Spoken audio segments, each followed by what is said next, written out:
Well, hey, good morning, everybody.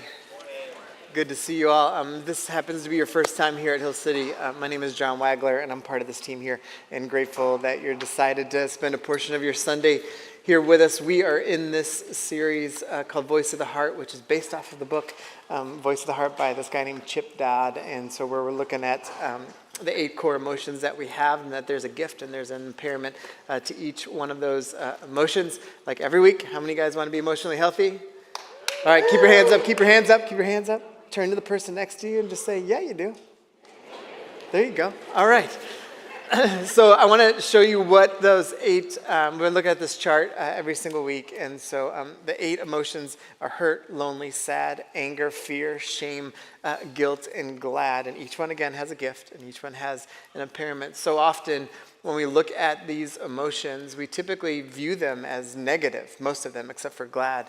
But there is this underlying truth of a gifting of each one of these. Hurt is actually the one that's woven into every single emotion that we have. But there's this beauty that can come from these emotions. And again, this is not just about having better relationships, though you will. This is really about understanding the reality of who God designed you to be, who He created you to be, and to understand the fullness of life that is possible, that God has always wanted for you and wanted for me. And so that's what this series has really been about. And I think also why, honestly, in the beginning when we started doing, whenever we talk emotional health, people get pretty excited about it because I think on the front end, we get excited because we think it's about us. We're like, ooh, I can be better? Cool. Right? Like when we think it's really about me, but the truth is the more you kind of dig into this stuff, you realize it's about who God wants you to be and who He created you to be in this fullness of life that is there to be discovered. And I think that's why it actually resonates so deep within our soul. And so this week we're going to talk about guilt. Last week was shame. And guilt, what a word, right? And but want to see guilt in an interesting way because I don't know if you're like me, but when you think of the word guilt, you inherently think it as a negative thing. But what we see with guilt is that the impairment of guilt is shamelessness and pride, but the gift is freedom and forgiveness. And so we want to look at how that ties into the reality of who Jesus is and who He wants us to be. Chip actually writes this in the book. He says, guilt is our most precious emotional and spiritual gift from God.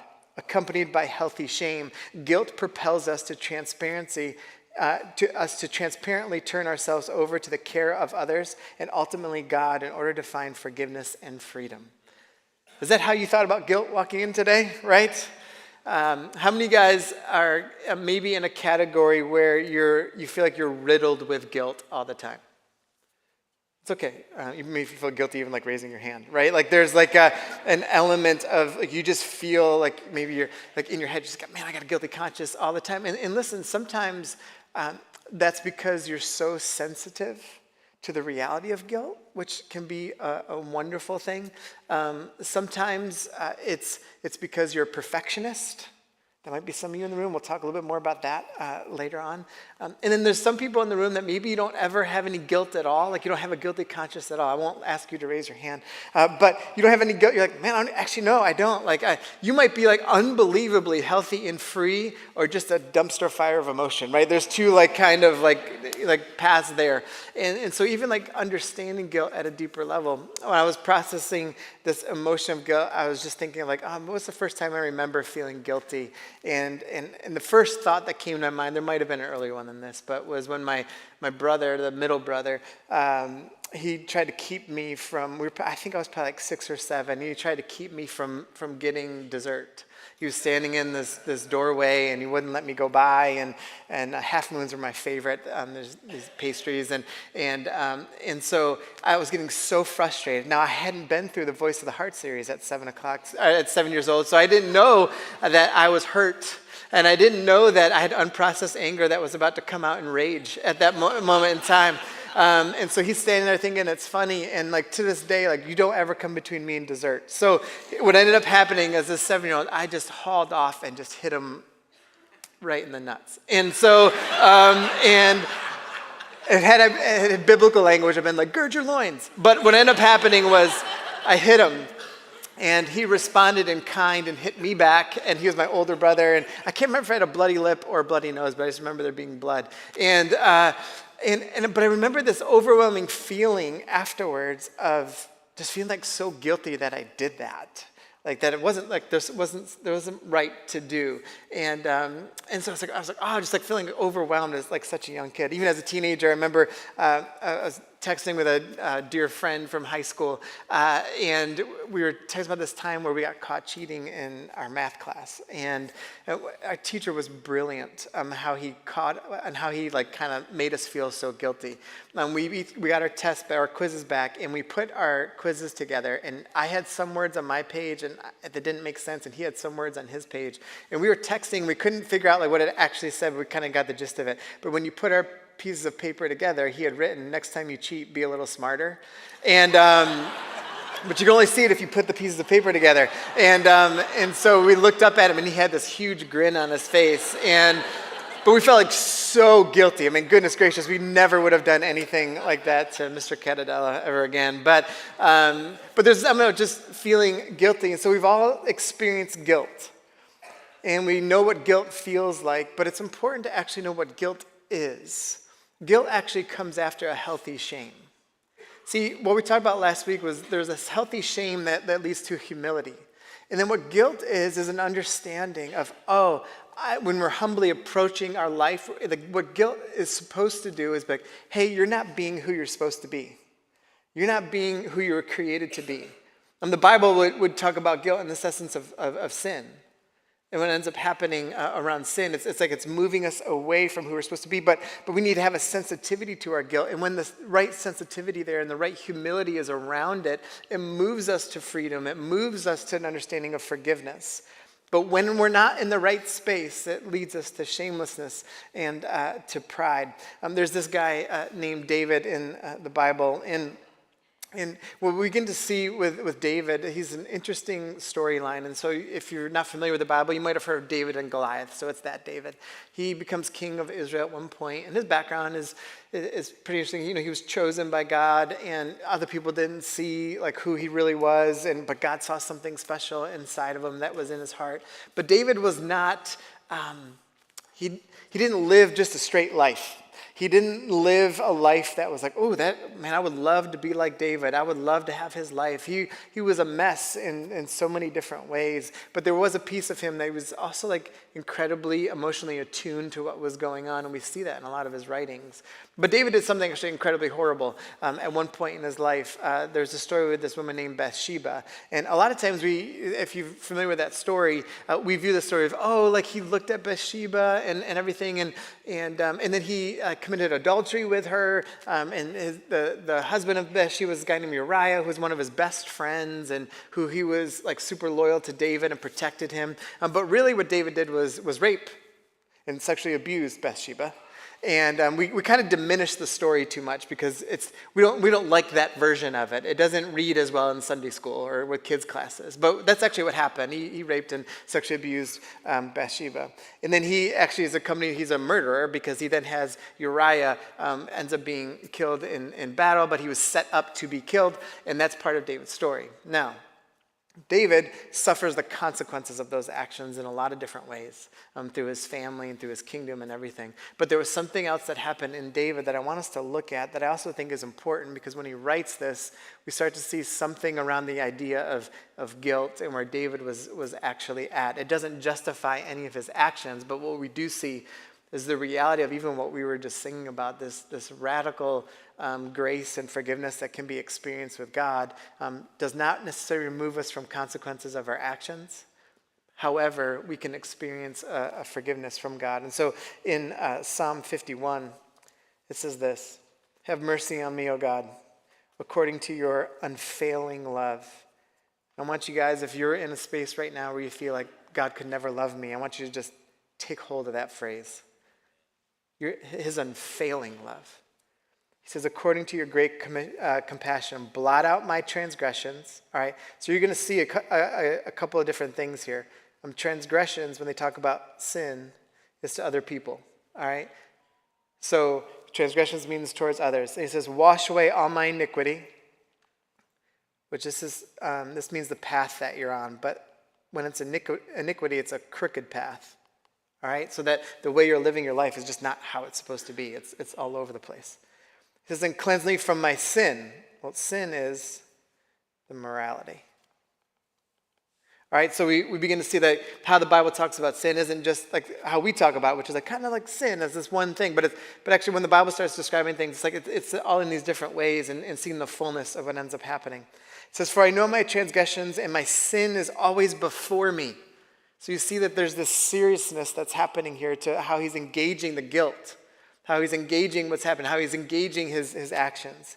Look at this right here. He says, against you and you only have I sinned and done what is evil in your sight? And like, well, hold on a second. What about Bathsheba? What about Uriah? What about his family? It'll get there at some point, but where it starts here, he says, against you, to God, and you only. There's this seriousness that he encaptures his guilt with. He says, have I sinned and done what is evil in your sight? So you are right in your verdict and justified when you judge, meaning do whatever you want. Do whatever you want. God, I realize that, I've gone against you. I have elevated all these other things above you. So actually, you have every right to do whatever you want. Have you ever prayed that?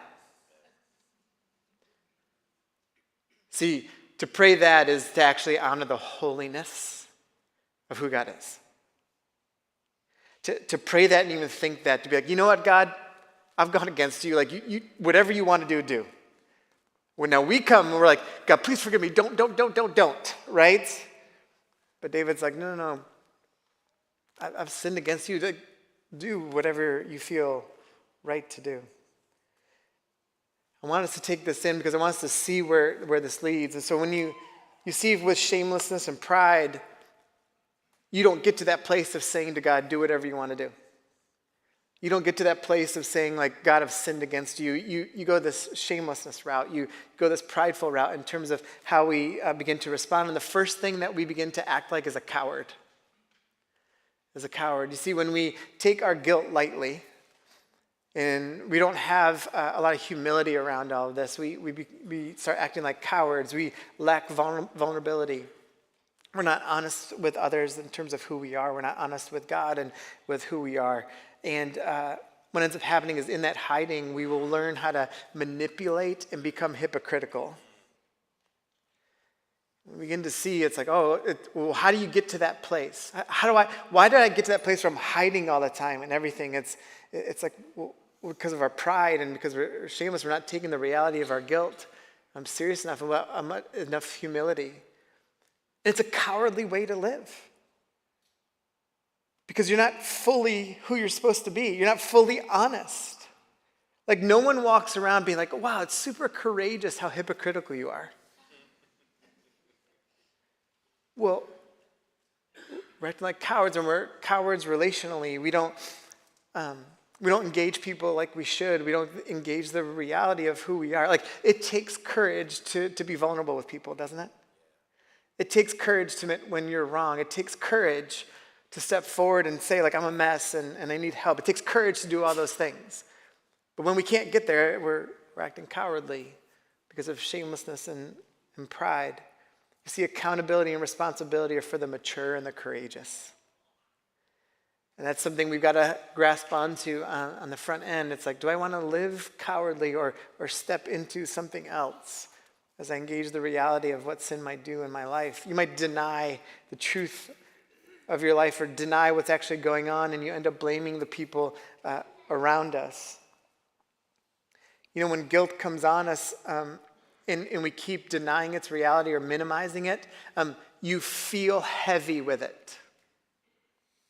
Your body literally feels it. It's like you feel heavy with it. And when you feel that heaviness, you can only do one of two things. You can go to God with it and get free, or you can hold on to it and hide it and manipulate it and just heap on and keep heaping on. And to the point where it feels normal. Have you ever held something for so long and it's like, and it's heavier and you kind of just get used to it? And it's like, it's a struggle at first, but then you kind of just get in that rhythm where you feel like, I can carry this. I got it. And all of a sudden you let go and your hand's like, whoa. Like you feel it like this. Well, what is it? You let the weight go. But actually at one point, like the weight felt normal. Like you could walk with it. You could do stuff with it. It felt normal. But that's what the guilt does. That's what sin does. It eventually starts feeling normal, but really it's heavy on us. Another thing that we move towards is we become numb. We minimize and we become numb to the realities of sin. You know, it's funny, like even when we become numb, the way that we begin to deal with our numbness around this is sometimes even with like self-deprecating humor. And like that can be used to avoid something, avoid being honest about where you're really at, avoid the reality of who you are. You seek out laughs maybe to avoid feeling. Or maybe you come out with shameless behavior. You don't really care about morality or consequence. Become emotionally unavailable. What is it? That's a shameless act. Like when someone's emotionally unavailable in the context of a relationship, yeah, it's a cowardly way to be in a relationship, but it's also a reality. You've become numb to everything, and you've minimized the reality of the guilt and the sin that's in your life. And eventually what ends up happening is we become emotionally detached from people. And where does that come from? It comes from pride, and it comes from a shamelessness in the way that we begin to live our lives. And that shamelessness can come out in so many different ways. So often throughout the years, I'll talk with people who have questions about, like, say, premarital sex, and there can sometimes be a shamelessness to doing it. Meaning, I could present something and say, hey, is this freeing? Like, for instance, what I usually walk people through whenever I talk about it is I'll walk them through, hey, let's talk about the gifts of the Spirit. And because if the fruit of the Spirit is related to a reality of being connected to God, so let's talk about that with just sex before marriage. How about love? That's a fruit of the Spirit. Is sex before marriage about love? And someone you could argue, like, well, maybe like a little bit. Like, I'm not sure. Like, I do love that other person. I'm like, okay, like I'll give you that fruit. Okay. What about joy? Yeah, I guess so, but maybe not the fullness of it. Oh, okay. So do I get that one? All right, I'll take that one. What about peace? Well, if you didn't have it, like, would there be peace in your relationship? I don't think there would be. Well, then what happened to your joy? So your joy's gone too. Well, if there wasn't peace or joy, so I guess there was no love there anyway. And you kind of walk through love, joy, peace, patience, kindness. Maybe be kind to one another. Or goodness. Is it good for everyone to do that? Well, no, it wouldn't be good for everybody to do that. Okay. Gentleness. I'll give you gentleness. And then you kind of work through faithfulness. Well, it's not really faithful because you're not married yet, so you're not like fully faithful. And so then you get to the last one. I'm like, self-control. And so you work through and you're like, oh, wait, hold on. This doesn't produce the fruit of the Spirit. But guess what? Most of the time, people still do it anyway. Well, what is that? It's just pride. It's just pride. And you moved away from a sense of humility because you're not actually free. And you move into a whole different way to begin to approach it. And you can use any kind of subject matter around that. But we see how it began to work. That was my story for a decade of my life. You could have presented me with the same thing around that issue and walked me through the same fruit of the Spirit conversation, and I would have answered you in the right way, kind of theologically and spiritually, but I still would have done it anyway. Well, what was that inside of me? It was just pride and shamelessness to keep doing whatever I wanted to do. And it wasn't leading to actual freedom. We end up enjoying sin rather than God. And we make something else our God. So let me just play this out a little bit bigger. So we got this kind of reality. Imagine millions and millions of people engaging the reality of guilt and sin, like in that same way. So just play it out. You know how like it plays out just for you and just for me, but imagine then millions of people acting that way. You could see how things go like awry so quickly. James, who was the brother of Jesus, he wrote a letter to the early Christians, and he wrote it this way. He said, you want what you don't have, so you scheme and kill to get it. You are jealous of what others have, but you can't get it, so you fight and wage war to take it away from them. Yet you don't have what you want because you don't ask God for it. And even when you ask, You don't get it because your motives are all wrong. You want only what will give you pleasure. All of a sudden, a passage like this takes on a little different slant when you're like, oh, actually, he's just describing social media right now. He's just describing the reality of our lives in 2,000 years ago. Well, where does it come from? Shamelessness and pride based off of a lack of humility around guilt and around the sin that ends up happening in us. To take that incredibly seriously. There's this sin chart that I saw about 1.5 years ago from this guy named Mark Sayers that I just, for you note takers, you have to take a picture of it because I'm going to go fast with it. But I want you to see about the reality of kind of how it plays out culturally. And I just love this because he breaks it down in such a way that we've all seen this. You got the hedonistic kind of view of things. The purpose of life is pleasure. What is sin? It's preventing pleasure. Don't tell me not to do something. What is the world? It's just a playground. Attitude towards faith, it's too moral, it's restrictive. And then solution to moral ills, less rules, more pleasure. That's how a hedonist would live. All right? It's a view of kind of guilt and sin. It's like, this is how I want to live my life. Just more pleasure, I want to do what I want to do. Stop telling me not to do something. And that's a hedonistic view. You have a moralistic view. The purpose of life is to do good. What is sin? It's the ignorance of good. What is the world? It's a good place that's ruined. Attitude towards faith, church is immoral. Solution to moral ills, virtuous education or a new moral code. We see this in kind of virtual signaling and different things like that kind of culturally right now. And so you see this is how they're dealing with guilt and sin. But it's actually through shamelessness and pride. It can come out in all these different ways. Another way is therapeutic. And again, in each one of these, take the hedonistic view. Is pleasure a God-given thing? Yes. Absolutely. So there is some kind of element of truth within all of these, all right? So even the therapeutic idea model, its purpose of life is to feel peace.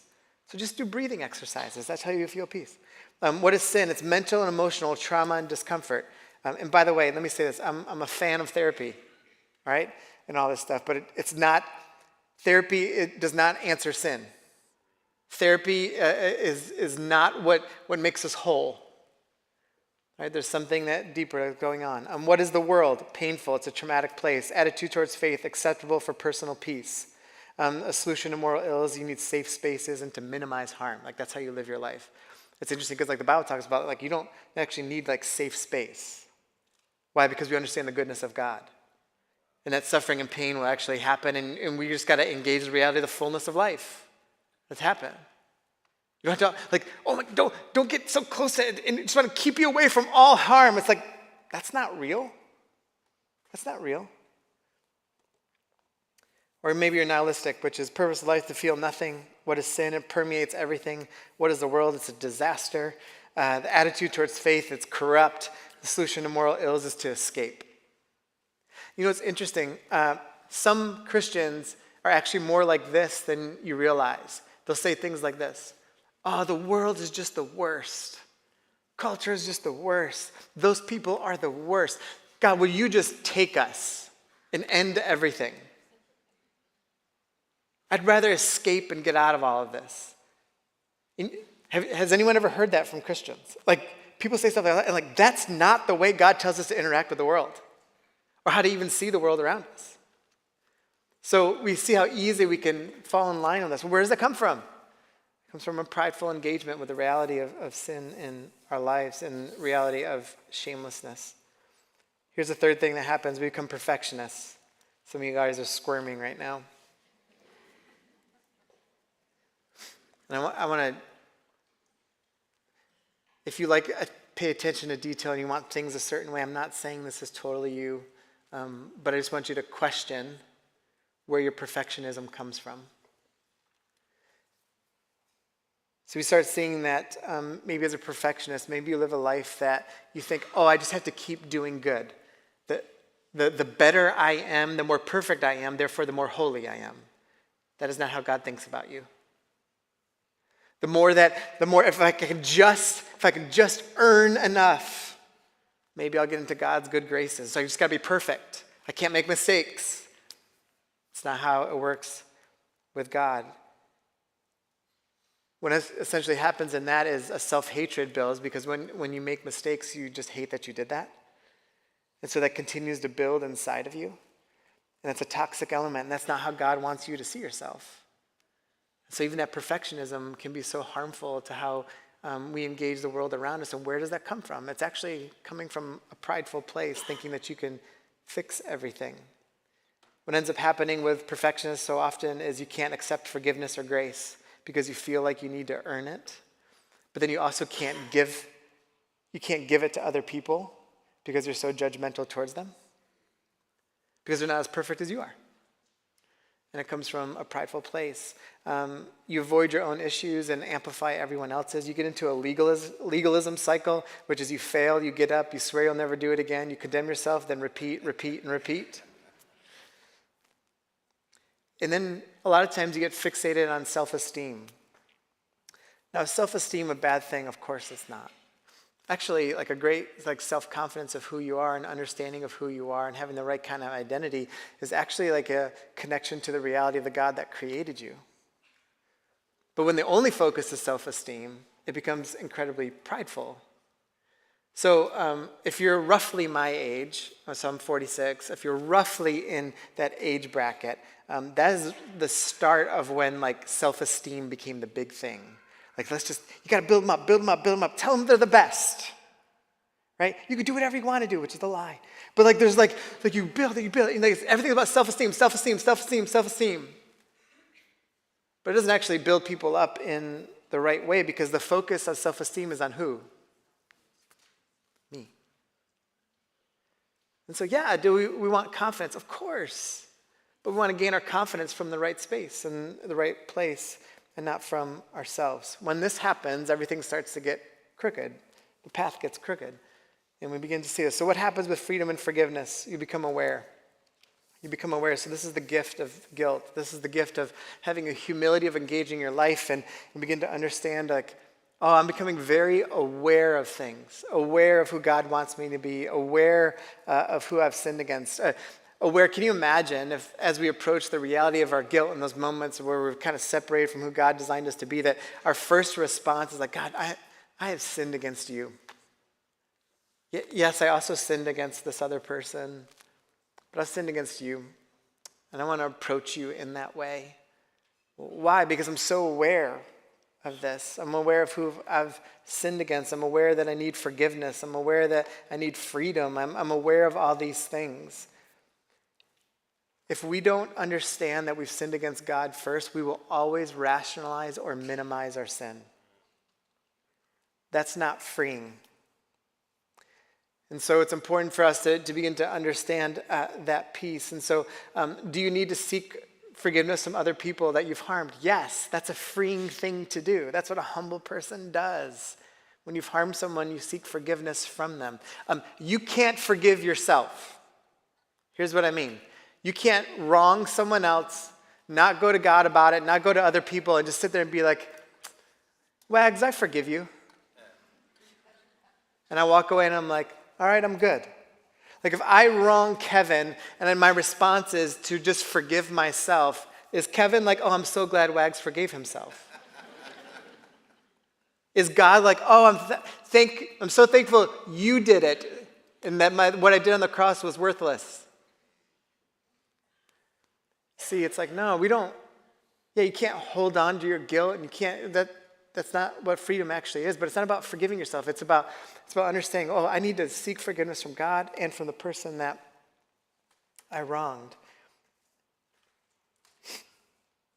When we keep holding on to our guilt, it's as if we're trying to put Jesus back on the cross. So you got to understand. I'm not saying to just hold on to everything and like, but I am saying that you do need to feel the weight of it. But if you keep holding on to listen, if you've gone to ask for forgiveness from God and meant it, he forgives you. If you've gone the proper channels to ask forgiveness of people, like, you're forgiven, like you've done the right things. To keep trying to hold on to that is to essentially be saying, Jesus, what you did on the cross just wasn't good enough, so I'm just gonna keep holding on to it just in case. But man, isn't it freeing It doesn't mean it's a get out of jail free card. There are consequences to our actions. But isn't it freeing to actually feel forgiveness? Isn't it freeing? I mean, think about like a God that loves us that much. What a wild concept. The grace and the forgiveness and mercy that we receive from God. Through what? Through the death of Jesus on the cross and through his resurrection. It's like, whoa, I don't want to hold on to this because, man, I've been forgiven. When you've been forgiven, you understand you've been forgiven, then you can begin to live free into the fullness of life that God has for you. The other thing that ends up happening is you become aware and become grounded. This week I was just reading about the idea of grounding. You know, like when you take off your shoes and you just walk barefoot, like with the ground, with the earth, and experience it. One of the reasons that, like when you go to the beach and you're barefoot on the beach in the sand, and listen, I am no fan of sand. But when you're there, I was just reading about like research about like the negative charge of the earth, and what it does is it provides like an inflammatory response to your body. And why it's so important to have moments where you're grounded, like literally, like you're in touch with the earth. Okay, and so it comes to like being barefoot and other ways that you can kind of be in touch with the earth. And I'm not saying like, hey, so many essential oils and stuff too, but like I'm just saying there's an element to our connection to the reality of being grounded and like in experiencing the God's creation. There's something like with that. There's something to our bodies. We experience and we're in tune with the reality of who God is. But to be grounded is to be free. To understand why you're here. To be grounded is to establish roots. We live in such a transient society now. And some of that's good. You experience some new things. But actually one of the biggest downside is like people don't grow roots. And so you just kind of freely just go wherever you want. And it's like, I'm just going to move over here now. I'm going to move this here. And it's like moving might be the right thing for you to do. But if you can't establish roots and the intent is to be rooted in your community, then moving is not the right thing. So like when people are like, I'm moving over here, one of my first questions is like, well, what's your plan to get rooted in the community? Well, I'll just figure it out when I get there. I'm like, it won't work. It's like, well, I need to be grounded in, rooted in community. Like that's a part of understanding of living free. Living in terms of how God has always wanted us to be. And so when we're grounded and we begin to understand things, we start seeing the way that God has always wanted us to see the world around us. You see so often, even when it comes to our guilt. And so if you got something you feel really guilty about and you've been holding on to it, you have to ask yourself, am I ready to be forgiven? Am I ready to be free? If the answer is no, then you'll live that way. And eventually how it lives out in us is shamelessness and pride. And you'll become numb. Or maybe you'll, completely deny everything, minimize everything, and eventually maybe you're like, I'm not actually living I'm not living a courageous life. But you have to want to be free. You have to want to be forgiven. Do you want that? You see, what ends up happening is what guilt wants us to do, like the negative side to guilt, is wants us to stay fixated on our flaws. What God wants us to do is be fixated on being free and forgiven. That's a whole other way to live our life. When you get fixated on being free and forgiven, you don't want to keep going back to sin.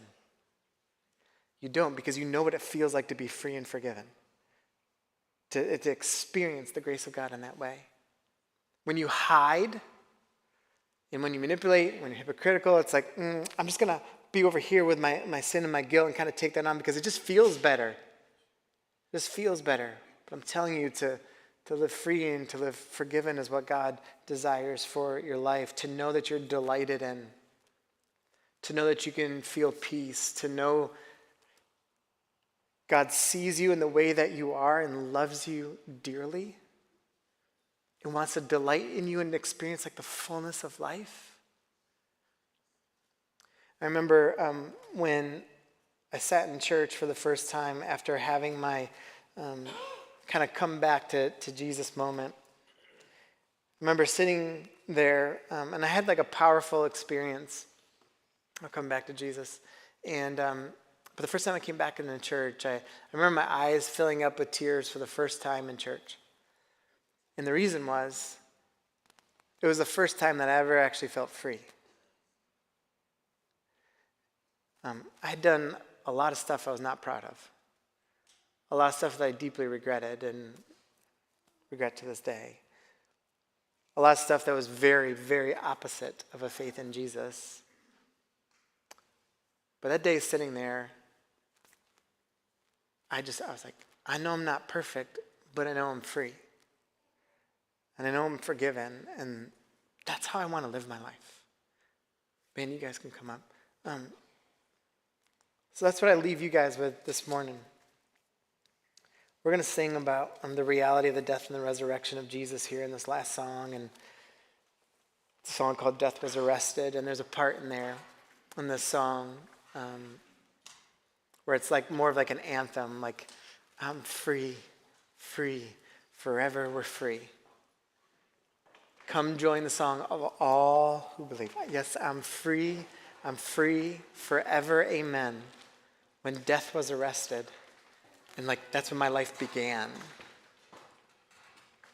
See, your life doesn't actually fully begin until you experience the reality and the truth of who Jesus is. To be free, to be forgiven. So you might be sitting here today realizing the things that you've done have actually wrecked your life, wrecked your family, or wrecked your relationships.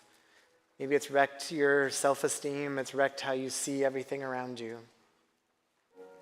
But the question that you got to answer is, do you want to be free? Do you want to be forgiven? Because there is a God who deeply loves you and delights in you and wants you to experience life to its fullest. So will you bow your heads for a second? I'm just going to ask you to spend just a moment here before we sing, and maybe it's something you need to confess to God. Maybe it's simply just saying, God, I want to be forgiven and I want to be free. And that's your starting point here this morning.